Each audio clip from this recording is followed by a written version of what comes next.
মানিকগঞ্জের ঘিওর উপজেলার মৌহালির বৈশাখী মেলা। এই ঐতিহ্যবাহী মেলাকে ঘিরে আশপাশের কমপক্ষে 10টি গ্রামের মানুষ এখানে কেনাকাটা করছে। শত বছরের এই মেলায় আশপাশের সাহিলি, মৌহালি, রামনগর, সারাসিন, বাগজান, বরঙ্গাল, কলাগাড়িয়া সহ আশপাশের 10টি গ্রামের মানুষ এতে অংশ নেয়। এই মেলা উপলক্ষে 10টি গ্রামে বিভিন্ন মেয়ের জামাই এসে ভিড় করে। প্রতি বাড়িতে চলে উৎসবের আমেজ। মেলায় পাওয়া যাচ্ছে রসগোল্লা, আমিরতি সহ বিভিন্ন মিষ্টি মিঠাই, বিন্নি, খই, শিশুদের জন্য খেলনা ও বিভিন্ন ধরনের কসমেটিক, মাটি, বাঁশ ও লোহার তৈরি ব্যবহৃত জিনিস বেচাকেনা হয়। এমন মেলায় আসতে পেরে এবং কেনাকাটা করতে পেরে মুগ্ধ আগতরা। অনেক কিছু কিনেছি, ব্যান্ড, ক্লিপ, আংটি।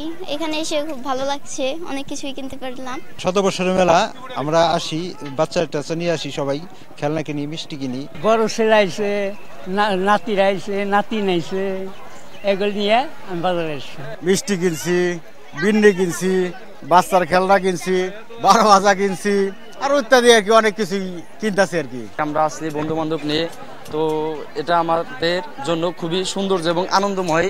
পায় বলা লাগে ঈদের মতো যখন আনন্দ হয়, তো এই মেলাতেও সেরকম আমরা আনন্দ ভোগ করতে পারি।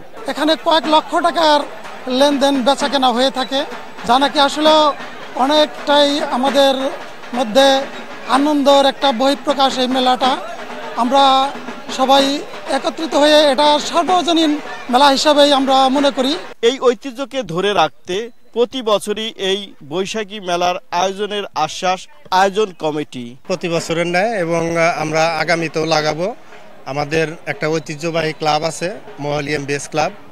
এই ক্লাবের উদ্যোগেই এই মেলাটি অনুষ্ঠিত হয় এবং আমরা এই ক্লাবেরও একটা উদ্যোগ যে মাদক মুক্ত দেশ গড়ার লক্ষ্যে আমরা এই মেলাটার আয়োজন করেছি এবং ভবিষ্যতেও আমরা এর চেয়ে আরও উন্নত মানের, এর চেয়ে আরও ভালো মানের মেলা অনুষ্ঠিত হবে, এটা আমরা আশাবাদ ব্যক্ত করছি।